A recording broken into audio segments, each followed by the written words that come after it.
Hey, Bailey Station parents, this is Miss Jones, your child's principal, and I just wanted to check in with you.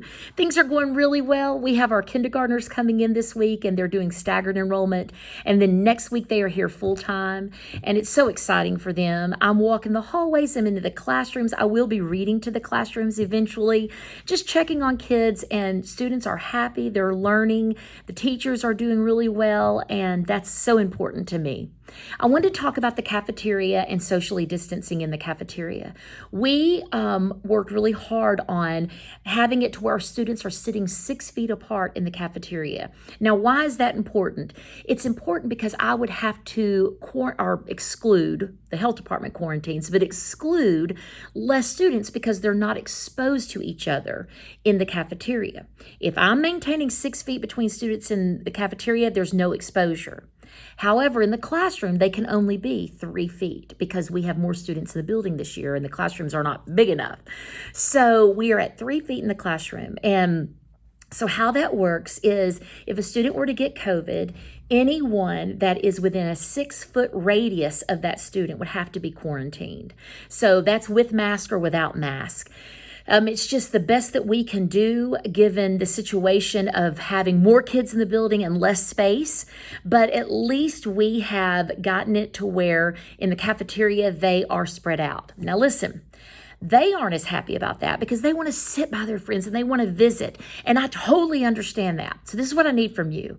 When the kids come home today and they say, oh my gosh, we have to sit 6 feet from, our buddy or whatever. I think it's our response that makes the difference. You say, that's right, because we're doing everything we can to keep you in school. That's my why.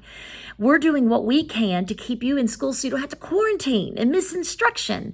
So I think if you respond positively, they're going to accept it. I've also sent a video to them with my explanation, just giving them the why of why I'm doing that it's not a punishment. They've not done anything wrong. No one's in trouble.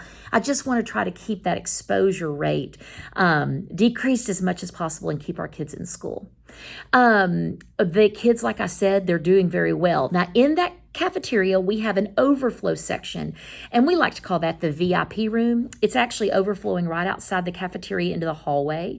It's like, the back party room at Jim's Place Grill. But we're making a big deal of that with the kids. One class has to sit out in that hallway, and we have an assistant out there that's monitoring them. They can visit still. They're just not in the cafeteria with all those kids. They're just right outside so that we can make everybody 6 feet. But like I said, I've explained that to the students through a video, and I think if you're positive, they'll be positive. It's important that you kind of know my vision, and I talked about that last year, but I kind of wanted to talk about kind of where I'm going this year. And I love this researcher. His name is John Hattie. He's an educator that is worldwide known all over, and very respected in the education world. And John Hattie studies effect sizes. And I went to his list of effect sizes and I looked to see exactly what has the highest effect size on student achievement. I want to be a part of that. And I learned that it was called collective efficacy. I'm going to explain that, but it has an effect size of 1.57. That's huge. It's the number one out of his 250 effect sizes. It's number one. So I said, okay, now wait a minute. What can I do with this as a principal to have that much gain on student achievement? So my leadership team, and it's compiled of all teachers, we're going to do a book study on collective efficacy. And basically, guys, what this is, it's just the belief. It's making sure that we all see students through the same lens, that everybody can learn. It doesn't matter what disability you have. It doesn't matter where socioeconomically where you come from, what home life you come from, where you live, how much your parents make, if it's a single parent home, a double parent home, it doesn't matter. Those things are irrelevant. If we all as teachers have collective efficacy, we will not let those barriers get in the way of students learning. And we'll all have the mindset that students can grow and they can learn and we can move them. So I'm really excited about that. Another one of the effect sizes is student-teacher relationships. It has a 0.72 effect size. So that's huge to me. So that's why it is a non-negotiable with me. Every teacher has to be at their door first thing in the morning to greet their students.